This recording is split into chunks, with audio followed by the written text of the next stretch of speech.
Meet Paula Grace Huyong, Ryan Bang's non-showbiz girlfriend. Get to know more about Ryan Bang's non-showbiz girlfriend, Paula Grace Huyong. Tila dahan-dahan nang ipinakilala ni Ryan Bang 32 sa publiko ang kanyang non-showbiz girlfriend na si Paula Grace Huyong. Nasa Hong Kong ngayon ang karamihan sa It's Showtime hosts para magbakasyon habang sumailalim sa 12-day suspension ang kanilang programa, alinsunod sa parusang ipinataw ng MTRCB, Movie and Television Review and Classification Board, dahil di umano sa paglabag sa ilang regulasyon. Sa ibinahaging Instagram post ng mga host, isa sa mga nakatag dito ay si Paula. May post din si Kareel sa kanyang Instagram story na tila nakiki-third wheel sa new couple. Kasama rin si Paula sa family picture ng The Suspenders, ang kinaaliwang hashtag ni Teddy Corpus sa kanilang group pictures sa Hong Kong.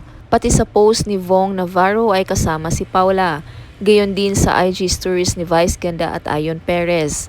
Sabi pa ni Ayon sa caption sa kanyang post, "Welcome to the family at Pao Huyong at Ryan Bang." Who is Paula Grace Huyong?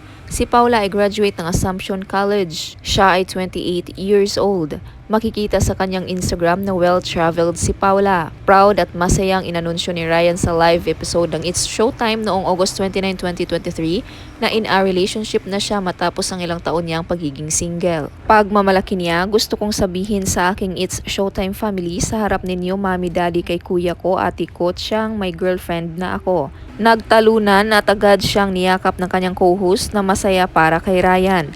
Maging ang nanay-nanayan ni Ryan na si Vice ay hindi na itago ang tuwa. Ibinuking pa nitong naiyak pa ang South Korean TV host comedian ng ibalita sa kanya ang tungkol sa bago niyang natagpuang pag-ibig. Kwento ni Vice, ang saya-saya, alam mo kahapon ang sama-sama ng pakiramdam ko, tapos nag-text siya sa akin ang saya-saya niya. Sabi niya, mami, ikaw una kong sasabihan, tapos tinawagan ko siya, umiiyak siya. Sagot naman ni Ryan sa kanya, syempre gusto ko ikaw unang makakaalam, mami. Ang OPM singer na si Yeng Constantino ang huling napabalitang niligawan ni Ryan. Ngunit naudlot ang kanilang hasanang getting to know each other stage nang bigla na lamang huminto si Ryan na suyuin si Yeng sa pag-aakalang ayaw ng singer sa kanya.